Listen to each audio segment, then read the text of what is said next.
Good morning student. Class 11th का first lesson कर रहे हैं बेटा हम वितान भाग का।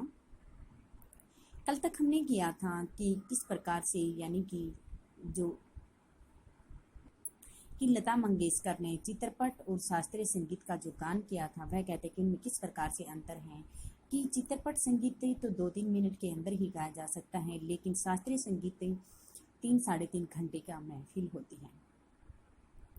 उसमें तो आधे तालों का प्रयोग किया जाता है, लेकिन शास्त्रीय संगीत के अंदर सभी तालों का प्रयोग किया जाता है और शुद्ध शब्दों का गान किया जाता है। उसकी बात है संगीत के एक क्षेत्र में लता का स्थान अव्वल दर्जे के खानदानी गायक के समान ही मानना पड़ेगा। क्या लता 3 घंटों की महफिल जमा सकती है? वह कहते कि लता मंगेशकर के गानों में संगीत के अंदर ऐसा जादू था कि 3-3.5 घंटे तक वह सभी लोगों को अपने संगीत के जादू में रखी हुई है। ऐसा संशय व्यक्त करने वालों से मुझे एक प्रश्न पूछना है। क्या कोई पहली श्रेणी का गायक 3 मिनट की अवधि में चित्रपट का कोई गाना उसकी इतनी कुशलता और रसोत्कृष्टता से गा सकेगा? मैं कहती जिस प्रकार से 3-3.5 मिनट की अवधि के अंदर चित्रपट का जो गाना लता मंगेशकर गाती है और उसके अंदर अपनी बड़ी कुशलता के साथ सभी शब्दों का यानी कि वह थोड़े से थोड़े शब्दों के अंदर पूरी बात को वह स्पष्ट कर देती है। क्या इसके अलावा ऐसा कोई और भी गा सकता है? यही उस प्रश्न का उत्तर नहीं देना पड़ेगा। खानदानी गव्या का ऐसा ही दावा है कि चित्रपट संगीत के कारण लोगों की अभिरुचि बिगड़ गई है। चित्रपट संगीत ने लोगों के कान बिगाड़ दिए हैं, ऐसा आरोप लगाया जा सकता है कि वह कहता है कि चित्रपट संगीत के अंदर जो 3-3.5 मिनट के अंदर जो गान वह संगीत अपने शब्दों का गुणगान करते हैं उसने लोगों के कान खराब कर दिए हैं, क्योंकि वह अपने उससे संगीत को इतनी ऊंची आवाज सुरीली आवाज में गाती है। चित्रपट संगीत कान बिगाड़ दिया ऐसा आरोप लगाया जाता है, पर मैं समझता हूँ कि चित्रपट संगीत ने लोगों के कान खराब नहीं किए हैं, उल्टे सुधार दिए हैं। ये विचार पहले ही व्यक्त किए हैं और उनकी पुनरुक्ति नहीं करूंगा। सच तो यह है कि हमारे शास्त्रीय गायक बड़ी आत्म संतुष्ट वृत्ति के ही वह कहते कि हमारे जो शास्त्रीय संगीत के जो गायक होते हैं जिसे सुन करके हमारे मन को एक संतुष्टि सी मिलती है। संगीत के क्षेत्र में उन्होंने अपनी हुक्मशाही स्थापित कर रखी है कि संगीत के क्षेत्र में अपने हुक्मशाही इसलिए स्थापित कर लिया है क्योंकि उसके गान को सभी बहुत अधिक महत्व देती हैं। शास्त्र शुद्धता के कर्मकांड को उन्होंने आवश्यकता से अधिक महत्व दे रखा है कि शास्त्र के अंदर जिन्होंने अपने सभी प्रकार के तालों का प्रयोग किया है और बड़ी शुद्धता के साथ उन्होंने गाए हैं। वह कहते कि उसके कर्मकांड बड़ी आवश्यकता से अधिक उसने महत्व दिया है अपने संगीतों को। मगर चित्रपट संगीत द्वारा लोगों की अभिजात्य संगीत ने जान पहचान होने लगी है। उनकी चिकित्सक और चौकसवर्ती अब बढ़ती ही जा रही है। केवल शास्त्र शुद्ध और नीरस गाना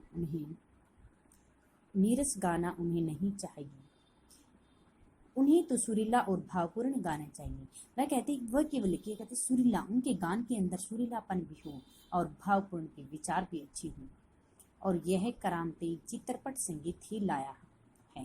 वह कहते कि ये जो क्रांति है जो शास्त्र ये संगीत के अंदर आई है वो किसके कारण आई है? वो हमारे चित्रपट संगीतों के कारण ही हमारी इसमें सुरीली आवाज रस जो भावपूर्ण होते हैं वो उसके कारण ही आई है। चित्रपट संगीत समाज के संगीत विषय का अभिरुचि में प्रभावशाली मोड़ लाया है। चित्रपट संगीत की लचकदारी उसका एक और सामर्थ्य है, ऐसा मुझे लगता है। उस संगीत की मान्यताएं, मर्यादाएं, झंझटें सब कुछ निराली हैं। चित्रपट संगीत का तंत्र ही कुछ अलग।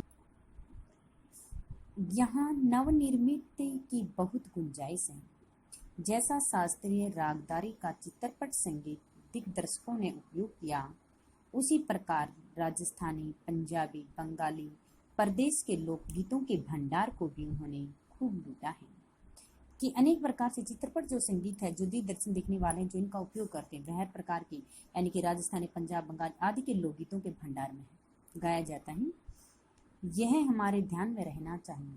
ध्रुव का कौतूहल करने वाले पंजाबी लोकगीत, रुक्ष और निर्जल स्थान, राजस्थान में परिणय की याद दिलाने वाले गीत, पहाड़ों की घाटियों, खोरों के प्रतिध्वनित होने वाले पहाड़ी गीत, ऋतु चक्कर समझाने वाले और खेती के विविध कामों का हिसाब लेने वाले कृषि गीत ब्रजभूमि में समाविष्ट सहज मधुर गीतों का अतिशय मार्मिक और रसानुकूल उपयोग चित्रपट अक्षेत्र के प्रभावी संगीत दिग्दर्शकों ने ही किया है।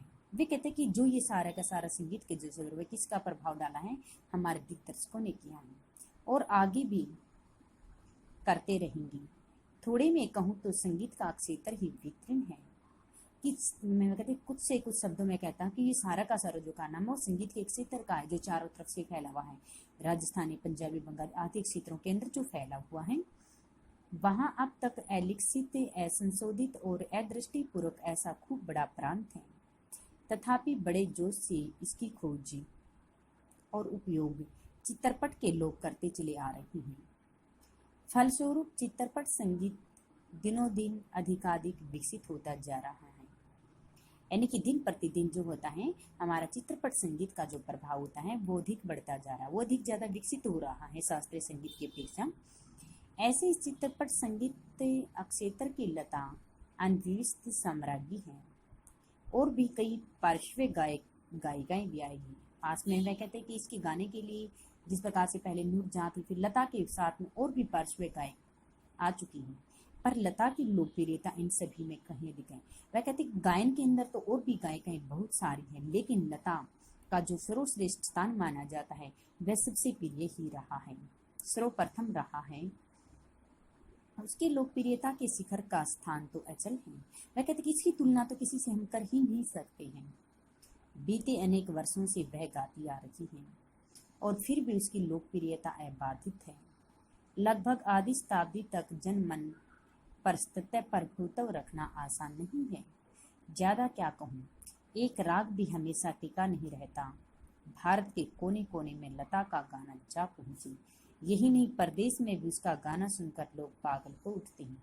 वह कहते हैं कि लता को सर्वश्रेष्ठ व लोकप्रिय इसलिए माना जाता है क्योंकि लता मंगेशकर ने जितने भी गाने गाए कोई भी ऐसा संगीत नहीं है जो हमारे भारत तक या पूरे देश के अंदर नहीं फैला होगा। यानी कि भारत के हर कोने के अंदर, हर एक बच्चे के अंदर लता मंगेशकर के गाने के संगीत का जादू का प्रभाव दिखाई देता है। यह चमत्कार है और यह चमत्कार हम प्रत्यक्ष देख भी रहे हैं। मैं कहती कि लता मंगेशकर के संगीत के अंदर ये नहीं है कि हम प्रत्यक्ष रूप से अपनी आंखों के सामने ये चीज देख भी रहे हैं। ऐसा कलाकार शताब्दियों में शायद एक ही पैदा होता है। तो लोगों का कहना है कि ऐसा जो संगीत है, ऐसा संगीतकार जो होता है काफी सालों के बाद ही पैदा होता है। ऐसा कलाकार आज हम सभी के बीच है और अपनी आंखों के सामने घूमता फिरता देख पा रही हैं। कितना बड़ा है हमारा भाग्य। वह कहते कि ये सभी लता मंगेशकर के संगीत किस प्रकार से वह गा रही है, इस चीज को हम अपने सामने स्वयं प्रत्यक्ष रूप से देख रहे हैं। अरे हमारे सामने ये आंखों के सामने घूमता फिरता चेहरा है और ये हमारा भाग्य भी है जो हमने ऐसे संगीत के स्वरों को, लता मंगेशकर जो आज तक भी हमारे पीछे में ऐसे संगीत के स्वरों का बखान करती रहती है। अब इनकी क्वेश्चन आंसर इसमें से कि साधारण जनता किस प्रकार के संगीत के में अधिक रुचि लेती है और क्यों।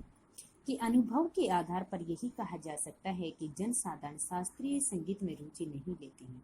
क्योंकि जनसाधारण के जो सामान्य जो लोग होते हैं वो शास्त्रीय संगीत में रुचि क्यों नहीं लेते हैं। एक तो वह काफी लंबे समय तक कि संसाधन के जो लोग होते हैं अधिक रुचि क्यों नहीं लेते हैं, वो इसलिए नहीं लेते हैं क्योंकि चित्रपट संगीत जो होता है उसमें अधिक रुचि इसलिए लेते हैं, उसके ना तो अधिक तालों का प्रयोग किया जाता है, न हमारे सुर लय उतार चढ़ाव जो होता है उसका प्रयोग किया जाता है।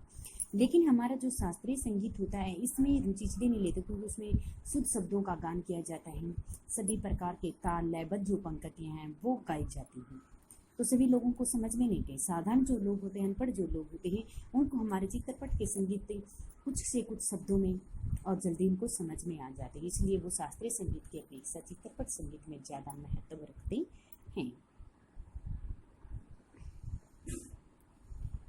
इसके विपरीत चित्रपट संगीत साधारण एवं लाचकदार तालों को आधारित हो रहा है, लटके झटके से भी अधिक होते हैं, क्योंकि चित्रपट संगीत के अंदर तो यानी कि हमारे जो खड़ी बोली जिसका प्रयोग करते हैं वो सभी लोगों को समझ में आ जाती है। आदि झटक जो होते हैं वो आदि का प्रयोग होता है, और जनसाधारण यानी सामान्य जो लोग होते हैं उनको लटके झटके वाले जो गीत बहुत अधिक पसंद आते हैं। जो बातों बातों में अपने सारे शब्दों का गुणगान करती हैं। इसका कारण यह नहीं कि शास्त्रीय संगीत अच्छा नहीं है, चित्रपट संगीत अच्छा है। वह कहते कि इसका मतलब ये नहीं कि शास्त्रीय संगीत अच्छा नहीं होता, क्योंकि एक तो वह काफ़ी लंबा होता है, 3-3.5 घंटे तक सुनना पसंद नहीं करते हैं, और ये कुछ के कुछ शब्दों में इनको जो खुश उनका मन भी खुश होता है, प्रसन्न होता है, इसलिए ज़्यादातर वो शास्त्रीय संगीत को अधिक महत्व देते हैं।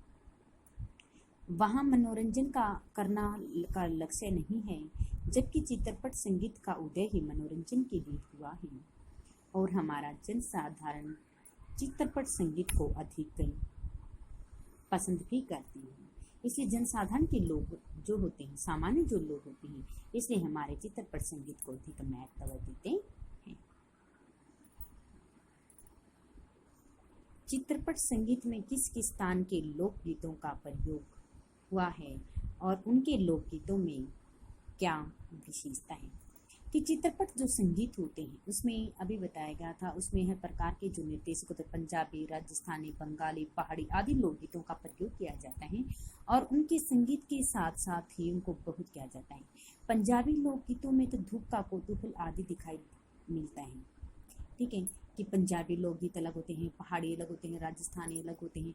वह कहते हैं कि लता के अंदर सभी प्रकार के गीतों का गुणगान रसीले जो होते हैं, हर प्रकार का तो प्रत्यक्ष रूप से देखने को हमें मिले हैं।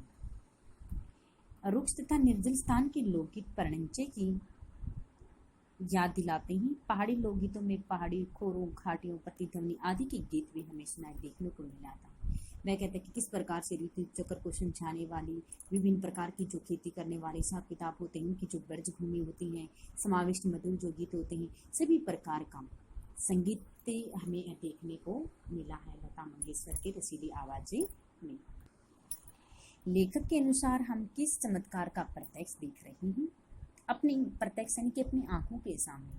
वह कहते हैं कि लता मंगेशकर का एक चमत्कार है, ये काफ़ी सालों से, शताब्दियों से एक पैदा होता रहा है कि लता मंगेशकर के पहले बहुत सारी गायिकाएं आ चुकी हैं और बहुत सारी अब भी गायिकाएं हैं, लेकिन जो सर्वश्रेष्ठ, जो शिखर, उच्च पदवी जो लता मंगेशकर को मिली हुई है वो बाकी किसी को नहीं मिली हुई। उसकी उन शिखर तक कोई पहुंच नहीं सका है, क्योंकि उनकी आवाज़ के अंदर किस प्रकार से गाना है, जो रसीला है, जो सुरीलापन है, जो भाव विचार होते हैं, वो बाकी गायिकाओं के अंदर हमें आज तक देखने को नहीं मिले हैं। इसके जो गीत होते हैं भारत के कोने कोने तक जाते हैं, चाहे वो किसी प्रकार का भी चित्रपट है, शास्त्रीय संगीत है, पंजाबी है, बंगाली है, आदि जो गीत होते हैं वे भारत के कोने कोने में इसकी प्रसिद्धि पहुंच चुकी है, तो इसकी शिखर तक तो कोई छू भी नहीं सकता है। लगभग आधी शताब्दी से अधिक हो गया है जनमन पर अपना निरंतर प्रभुत्व रखा हुआ है।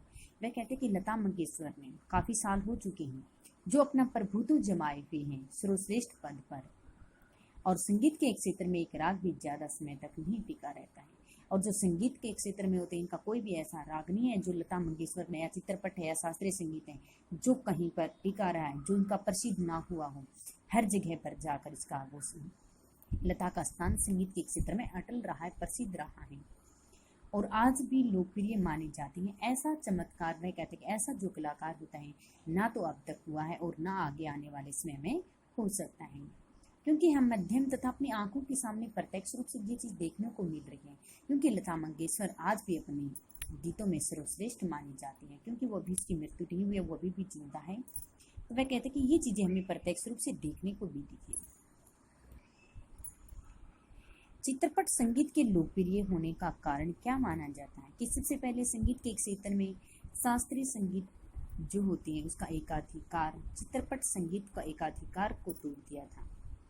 चित्रपट संगीत को तो सभी लोग, जनसाधारण के लोग बीच में पहुंचा था लोगों द्वारा, क्योंकि चित्रपट संगीत को जनसाधारण के लोग भी ज़्यादा सुनना पसंद करते हैं और शास्त्रीय संगीत को नहीं करते, क्योंकि उसके अंदर तक तो शुद्ध संगीत के स्थान पर सुरीलापन, भावपूर्ण आदि को अधिक महत्व दिया जाता है, और लोग उन शुद्धता को नहीं समझ सकते। अपनी जो खड़ी बोली भाषा आदि के भावपूर्ण जो विचार होते हैं उनको जल्दी समझते हैं। वे हमारे चित्रपट संगीत के अंदर आते हैं, उसमें चाहे अनपढ़ व्यक्ति हो तो वो भी अच्छी प्रकार से समझ लेते हैं।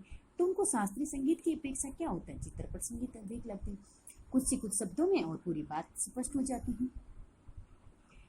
कि चित्रपट संगीत ने लोकप्रिय बना दिया है, लचकदारी ने लोकप्रिय बना दिया। इस संगीत की मान्यताएं, मर्यादाएं, संगीत तंत्र सब कुछ निराला ही है। इनके निर्देशकों ने संगीत के हर क्षेत्र में चित्रपट संगीत निर्देशकों ने अपने संगीत के हर क्षेत्र में शास्त्रीय संगीत का बहुत उपयोग भी किया है। जहां चित्रपट संगीत में रागदारी सुनी जा सकती है कि राजस्थानी, पंजाबी, बंगाली, पहाड़ी आदि लोकगीतों के अंदर सुरीले बोल उनके सुने गए हैं। चित्रपट संगीत ने जनसाधारण में अधिक लोकप्रिय भी माना गया है और सबसे ज्यादा अधिक जो श्रेयकर होता है वह लता मंगेशकर को ही दिया गया है, क्योंकि उनकी आवाज में उनकी सुरीला के अंदर निर्मलता, कोमलता, सुरीलापन आदि लोगों के स्थान पर गुनगाने के लिए मजबूर भी कर दिया गया है और इसके जो संगीत होते हैं वो लोकप्रिय भी माने गए हैं। ये हमारे लघुतरात्मक प्रश्न भी है। हमने कह दिया कि लता की गायिका में संगीत के प्रति आम लोगों की सोच में क्या परिवर्तन आ गया था। ये बताया गया था कि शास्त्रीय संगीत साधारण मनुष्य की समझ से बहुत दूर होते हैं, चित्रपट संगीतों को ज्यादा समझते हैं और लता मंगेशकर के जो गीत होते हैं छोटे ऐसा जादू बिखेरता है कि सभी लोगों को अपनी तरफ आकर्षित लगता है। घरों में छोटे छोटे जो बच्चे होते हैं उनके मुख से भी लता मंगेशकर के शब्दों का गुणगान करते हुए दिखाई देने को मिलते हैं। साधारण मनुष्य की संगीत की अच्छी जो पहचान भी मानी गई। इसका असर सारा का सारा से किसको, लता मंगेशकर को जाता है। आने वाली जो पीढ़ी होती है वो भी लता मंगेशकर के संगीतों को गाना पसंद करेगी। या फिर हमारे इसके अंदर सेकंड प्रश्न आता है कि लेखक ने लता की गायिका की किन विशेषताओं को उजागर किया है। आपको लता की गायिका है में कौन सी विशेषताएं नजर आती हैं, उदाहरण सहित दीजिए। तो आपने इसमें लता मंगेशकर की जो है सारे की सारी चीज़ें बताने, किस प्रकार चित्रपट संगीत ऊंची शिखर पर पहुंच दिया गया है। शास्त्रीय संगीत का होता है दोनों का आपस में तालमेल नहीं हो सकता, वो कितने घंटे में गाया जाता है, कितने में, और ये 3 घंटे में, वो 3 मिनट में गाया जाता है। इससे पहले नुच्छा वगैरह आदि भी गायिकाएं हो चुकी हैं, लेकिन वो भी इससे अक्षेत्र तक नहीं पहुंची हैं कि जो गाने रसीलापन, भावपूर्ण जो चीज़ें होती हैं जो लता मंगेशकर के गीतों के अंदर होती हैं वो बाकी किसी गायिकाओं के अंदर नहीं होती हैं। इसलिए भारत के कोने कोने में लता मंगेशकर की प्रसिद्धि सबसे अधिक मानी जाती है। हमारी राय के लेखक ने भिन्न नहीं है। लता का संगीत प्रत्येक प्राणी तथा उसके जीवन के नज़दीक भी पा लेती है। लोगों के अंदर संगीत की निर्मलता में एक उत्साह भी बढ़ता है। हर तरह के गीत गाए जा सकते हैं। भक्ति, देश प्रेम, श्रृंगार, विवाह आदि जो गीत होते हैं सभी प्रकार के किए जाते हैं। कि एक बार इनके गीतों को, लता का एक गीत ए मेरे वतन के लोगों सुनकर तो तत्कालीन प्रधानमंत्री जवाहरलाल नेहरू की आंखों में भी आंसू आ गए थे। कि जब लता मंगेशकर ने देशभक्ति के लिए की ए मेरे वतन के लोगों जरा आंख में भर लो पानी, जो शहीद हुए हैं जरा उनकी याद को, आदि जो संगीत गाया था, वह कहते कि उस समय जवाहरलाल नेहरू की आंखों में भी आंसू आ गए थे उनके ऐसे संगीत को सुनकर के, क्योंकि उसने ऐसी सुरीली, ऐसी मधुर आवाज में इस गीत को गाया था। और आज भी हम ये गीत सुनते आ रहे हैं और देश प्रेम की भावना ये हमारे मन को छू गई थी और लोगों को देश के बलिदान देने की याद आने लगती है। जब ये गीत हमें देते हैं कि लोगों ने किस प्रकार अपने देश के लिए अपने प्राणों का त्याग किया था, उसके ऐसे संगीत को सुनकर हमें वो चीजें याद आने लग जाती हैं। श्रृंगार रस के गीत में कई तरह की भावनाएं पैदा होती हैं तथा पैरों में थिरकन होने लगती है। भक्ति में गीत और सीधे प्रभु की भक्ति से जुड़ता है। लता का जो प्रत्येक संगीत होता है वो व्यक्ति के मन को, हृदय को छू जाता है, अनुभव करता है। संगीत ऊंचाइयों ने ही नई पीढ़ी और संगीत के क्षेत्र में भविष्य बनाने के मार्ग में खोला है और एक विशेष प्रकार की जो अनुभूति बताई जाती है वो अनुभूति भी हमें देखने को मिलती है। तो एक फर्स्ट पर्सन ये काफ़ी बार भी रिपीट होते हैं। एक ज़्यादातर ये प्रश्न है फिफ्थ ने कि चित्रपट संगीत ने लोगों के कान बिगाड़ दिए हैं। अक्सर यह आरोप लगाया जाता रहा है। इस संदर्भ में कुमार गांधर्व की राय अपने शब्दों में कीजिए।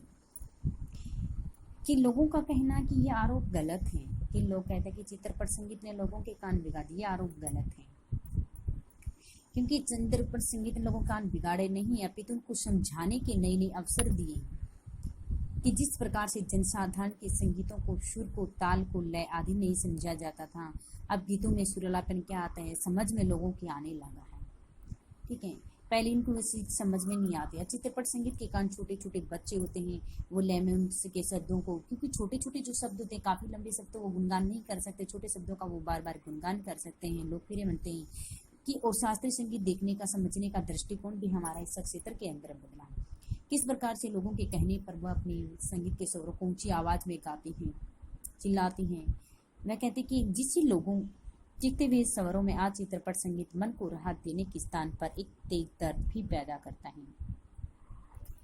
अपने बड़ा साबित करना, लोगों की कई धुनों में बाजार में आते उसे खरीद ले जाते हैं, जो उस समय कर्णप्रिय लगती हैं, पुरानी होते ही बासी लगने लगती हैं, कानफूल हैं। वे कहते कि आदि इसलिए वे कहते कि चित्रपट संगीत ने लोगों के कान नहीं बिगाड़े हैं अभी तक। शास्त्रीय एवं चित्रपट दोनों तरह के संगीतों के महत्व का आधार क्या होना चाहिए, कुमार गांधर्व की राय को अपने शब्दों में प्रस्तुत कीजिए। ठीक है, ये चित्रपट संगीत के बारे में बताना है कि कुमार गांधर्व जो लेखक थे उन्होंने किस प्रकार से गुणगान किया है। ठीक है, ये हमारे निबंधात्मक है, ये काफी बार रिपीट होता है हमारा कि शास्त्रीय संगीत और चित्रपट संगीत में इसमें भारतीय गायिकाओं में बेजोड़ लता मंगेशकर पाठ कर किस पूरे पाठ के अंदर किस प्रकार से उसकी लोकप्रियता बढ़ी है, कितनी उसमें लेखिकाएं आती है, किस कारण से उसकी बढ़ी है, वो सारी चीजें बताने दे सके अंदर। ठीक है, ये हमारे लोकप्रिय होने का कारण क्या था, ये हमारे लघुतरात्मक प्रश्न जो हैं, ये फिर ऑप्शन टाइप से भी क्वेश्चन आंसर।